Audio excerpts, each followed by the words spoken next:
প্রধান উপদেষ্টা ডক্টর মোহাম্মদ ইউনূস জুলাই ঘোষণাপত্র পাঠ করলেন। এই ঘোষণাপত্রটি ২০২৪ সালের গণ অভ্যুত্থানের স্মারক দলিল হিসেবে চিহ্নিত হয়েছে। দেশের বিভিন্ন রাজনৈতিক দলের মতামত এবং পরামর্শ নিয়ে সরকার এটি চূড়ান্ত করেছে। ঘোষণাপত্রের রাষ্ট্রীয় এবং সাংবিধানিক স্বীকৃতির বিষয়েও রাজনৈতিক দলগুলোর মধ্যে ঐক্যমত্য গঠিত হয়েছে। এই ঘোষণাপত্রকে ২০২৪ সালের ৫ই আগস্ট গণ অভ্যুত্থানে বিজয়ী বাংলাদেশের জনগণের আকাঙ্ক্ষার প্রতিফলন হিসেবে উল্লেখ করা হয়েছে। এ নিয়ে আজকে কথা বলবো। আমাদের সঙ্গে আজকে যুক্ত আছেন বিএনপির যুগ্ম মহাসচিব সৈয়দ ইমরান সালেহ প্রিন্স এবং আমার বাংলাদেশ এবি পার্টির চেয়ারম্যান মুজিবুর রহমান মঞ্জু। আপনাদের স্বাগত জানাচ্ছি সংবাদযোগে। মুজিবুর রহমান মঞ্জু, জুলাই ঘোষণাপত্র ঘোষণা করা হলো এবং যার মাধ্যমে গণ অভ্যুত্থানকে রাষ্ট্রীয় এবং সাংবিধানিক স্বীকৃতি দেওয়া হয়েছে, প্রতিক্রিয়া কি? ধন্যবাদ মাহবুব। আমরা আজকে আমাদের জন্য একটা ঐতিহাসিক দিন। আমরা সবাই বৃষ্টি ভেজা সেই বর্ষাকে স্মরণ করেছি, যে বর্ষায় বৃষ্টির মধ্যে আমরা আন্দোলন করেছিলাম। আমরা আমাদের সহযাত্রী হাজারো ভাইকে আমরা হারিয়েছি, হাজারো ভাইকে চোখের সামনে, বোনকে চোখের সামনে নির্যাতিত, নিপীড়িত হতে দেখেছি। সুতরাং আজকের দিনটা আমাদের জন্য একটা ঐতিহাসিক দিন, এবং সেই ঐতিহাসিক দিনেই প্রফেসর ইউনূস আমাদের সামনে যে ঘোষণাপত্র পাঠ করেছেন, এটা প্রথমত আমরা এটাকে স্বাগত জানিয়েছি। দ্বিতীয়ত হচ্ছে আমরা কিছু বিষয়ে যুক্ত করার কথা বলেছিলাম, সেগুলো হয়তো পরিপূর্ণভাবে প্রতিফলিত হয়নি। আমরা চেয়েছিলাম যে শুধু আরেকটা সরকারের কাছে এই বাস্তবায়নের দায় না দিয়ে, আমরা যেহেতু ঐক্যমত্য পোষণ করেছি, সুতরাং এটা মানে এই নিশ্চয়তাটা দেয়া যে এটা একদম শুরু থেকেই এটা বাস্তবায়ন হবে।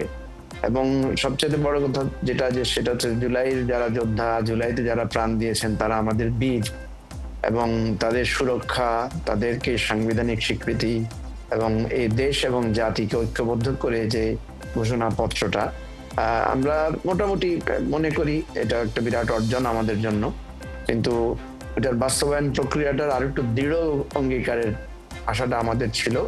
এবং বিশেষ করে আমরা যেটা মনে করি, যদিও জুলাই সনদ নামে আমাদের আরেকটা দলিল হবে, আমরা মনে করি যে এটা বাস্তবায়নের ব্যাপারে যাতে, বা এটা মানে প্রতিফলনটা যাতে স্পষ্টভাবে হয়। যেটা এখানে বলা হয়েছে যে পরবর্তী সংসদ এটাকে দেখবে বা এটাকে বাস্তবায়ন করবে, সেভাবে না বলে যে আমরা সবাই মিলে এটা আজকে থেকে এটার বাস্তবায়ন প্রক্রিয়া শুরু, যেটা যখন প্রযোজ্য আর কি।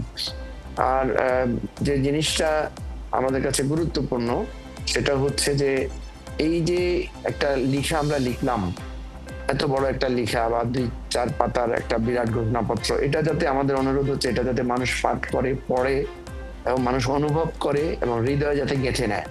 এবং এটা শুধু একটা মানে এটা কাগজের দলিল আকারে যাতে না থাকে, এটা যাতে আমাদের আগামী দিনের পথ চলার পাথেয় হয়, সেই জায়গাটা যাতে সরকার দৃঢ় থাকে। এবং আমরা চাই যে এটা আমাদের আগামী দিনের পথ চলার পাথেয় হবে, এবং এতগুলো রক্তের বিনিময়ে, এত জীবনের বিনিময়ে আমরা যে অর্জনটা করেছি, সেটার মাধ্যমে যাতে দেশটা বদলে যায়। কারণ আমাদের দেশকে, দেশের যে অগণতান্ত্রিক চর্চা বা আমাদের ভেতরকার যে পরস্পরের বিদ্বেষ এবং হিংসা, সেটা যদি বহমান থাকে, তাহলে এই ঘোষণাপত্র তো একটা পরিহাস হবে আমাদের জন্য। সুতরাং আমাদেরকে যাতে কেউ বলতে না পারে যে আমরা জুলাইয়ের রক্তের সাথে বেইমানি করেছি, কেউ যাতে বলতে না পারে আমরা আমাদের প্রতিশ্রুতি ভঙ্গ করেছি, কেউ যাতে বলতে না পারে যে আজকের এই ঘোষণাটা একটা লৌকিক আনুষ্ঠানিকতা।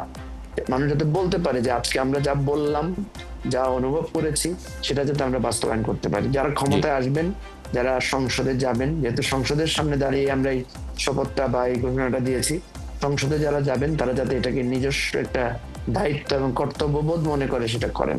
এটাই আমি মনে করি আজকে জুলাই ঘোষণাপত্র আমাদের অভিপ্রায় এবং আমাদের প্রার্থনা। জি, সৈয়দ ইমরান সালেহ প্রিন্স, যে খসড়া ছিল এই ঘোষণাপত্রের, সেই খসড়ায় গতকাল পর্যন্ত বিএনপির অবজারভেশন ছিল, বিএনপি বেশ কিছু বিষয়ে যুক্ত করার কথা বলেছিল এবং জোর দিয়ে বলেছিল।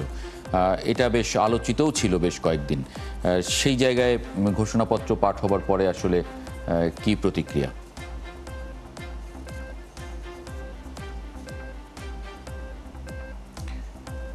একটু আনমিউট করতে হবে বোধহয়, ইমরান সালেহ প্রিন্স।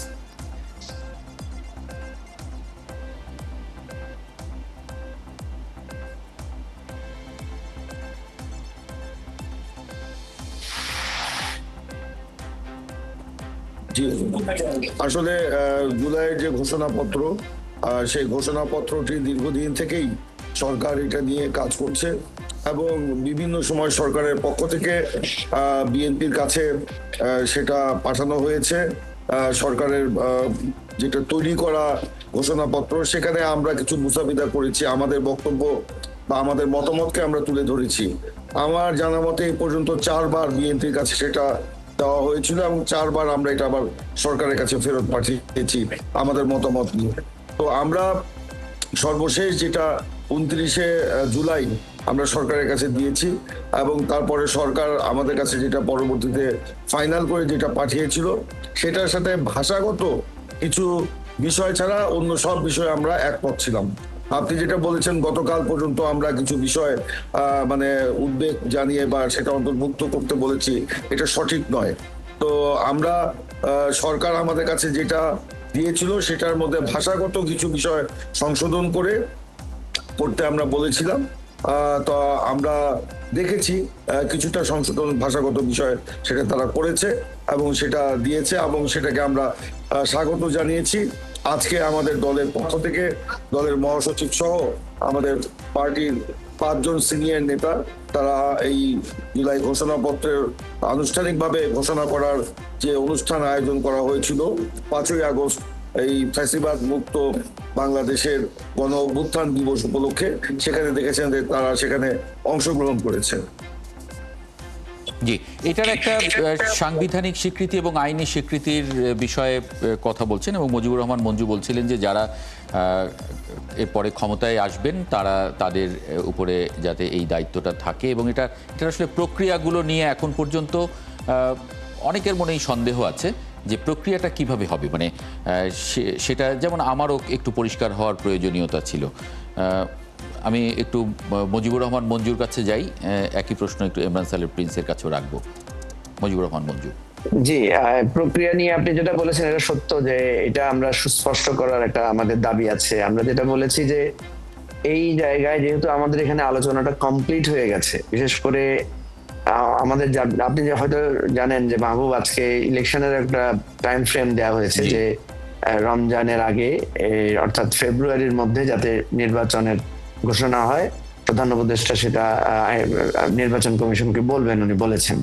তা আমরা ধরেই যদি নেই যে ফেব্রুয়ারি মাসের মাঝামাঝি সময়ে নির্বাচন হবে, তাহলে আমরা এটাকে স্বাগত জানিয়ে আমরা বলছি যে আমরা আমাদের বক্তব্য হচ্ছে যে জুলাই ঘোষণাপত্রে যে সমস্ত বিষয়ে আমরা একমত হয়েছি সেগুলোর ভিত্তিতে যাতে নির্বাচনটা হয়, নাম্বার 1। নাম্বার 2 হচ্ছে এইগুলো বাস্তবায়নটা কিভাবে হবে। বাস্তবায়নের কয়েকটা প্রক্রিয়া আছে।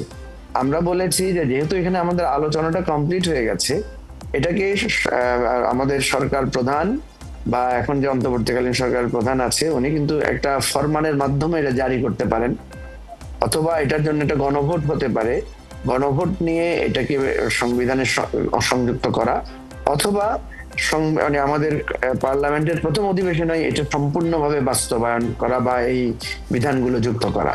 দেখেন, আমরা যেহেতু এত বড় একটা আলাপ আলোচনা করে কিছু জিনিস তৈরি করেছি এবং এটাকে যদি সাংবিধানিক স্বীকৃতিটা দেয়া না হয়, এটাকে যদি একটা জায়গায় পরিণত করা না হয়, তাহলে মানুষ কিন্তু মনে করবে আমাদের যে আলোচনাগুলো এটা জাস্ট একটা আনুষ্ঠানিকতা মাত্র বা লৌকিকতা মাত্র। এবং আমাদের প্রতি যে রাজনীতিবিদদের প্রতি যে মানুষের একটা অনাস্থা আছে যে তারা বলে অনেক কথা কিন্তু কার্যকর জায়গায় তারা করতে চায় না, সে ধরনের সন্দেহটা কিন্তু বাড়বে।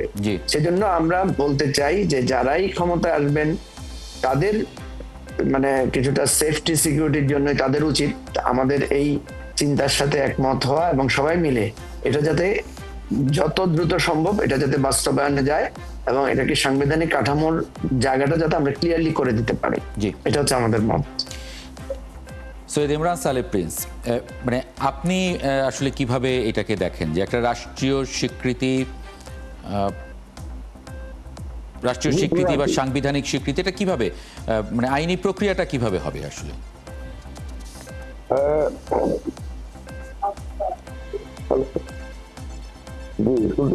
জি, শুনতে পাচ্ছি, আমরা পরিষ্কার শুনতে পাচ্ছি।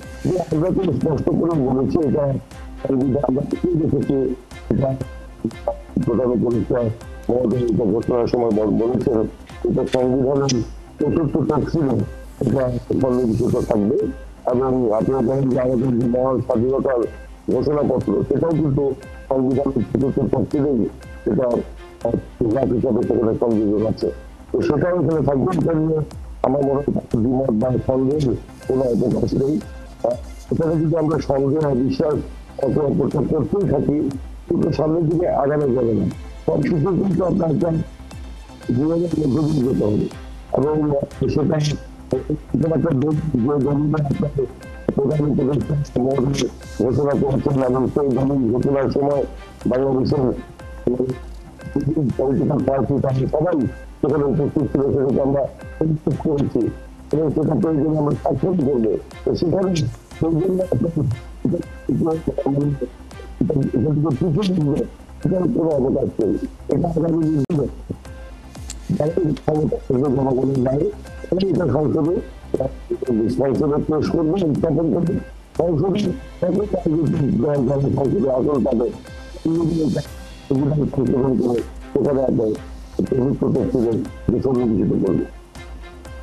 জি, মুজিবুর রহমান মঞ্জু, মানে এতে আপনি কোনো মানে এটা একটা মানে বিশ্বাসের গেম হয়ে যাচ্ছে কিনা, মানে যে আমাকে বিশ্বাস রাখতে হবে সেটা, নাকি এটা আইনি?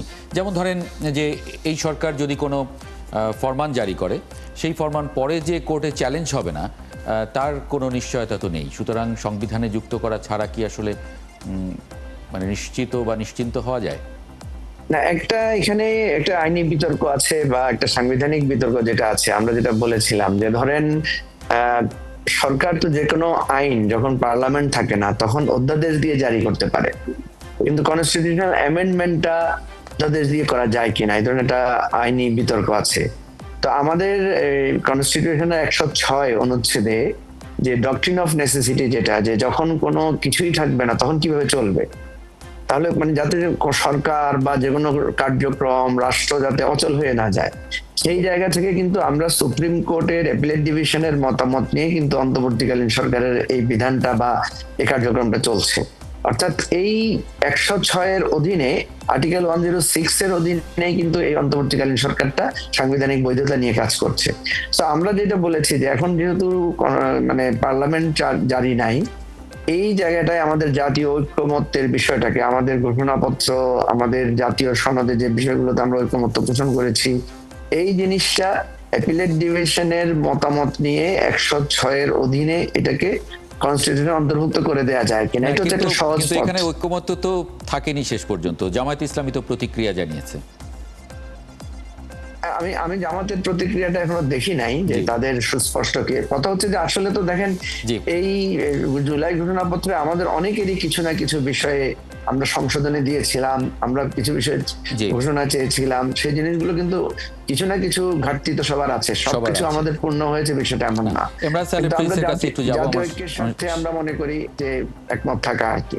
জি, ইমরান সাহেব প্রিন্স যুক্ত করবেন কিনা? আমাদেরও অনেক ঘাটতি আছে, আমরা যা চেয়েছিলাম সেটা কিন্তু পরিপূর্ণভাবে সেখানে নাই।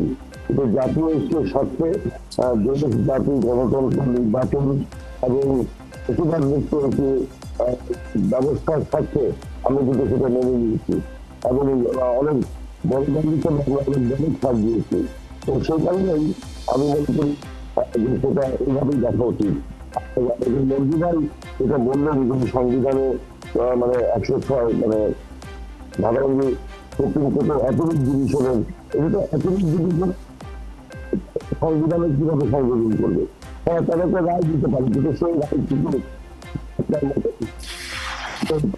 মত দিবে স্বাধীন আদালত, সেখানে তো তাদের মত প্রদান করতে হবে। এবং তার সঠিক হয় নাই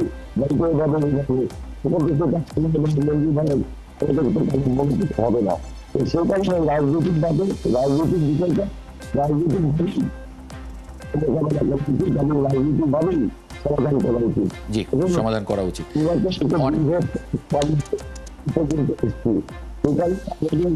অনেক ধন্যবাদ, অনেক ধন্যবাদ সৈয়দ ইমরান সালেহ প্রিন্স এবং মুজিবুর রহমান মঞ্জু, আপনাদের দুজনকে যুক্ত হবার জন্য আজকে সংবাদ যোগে।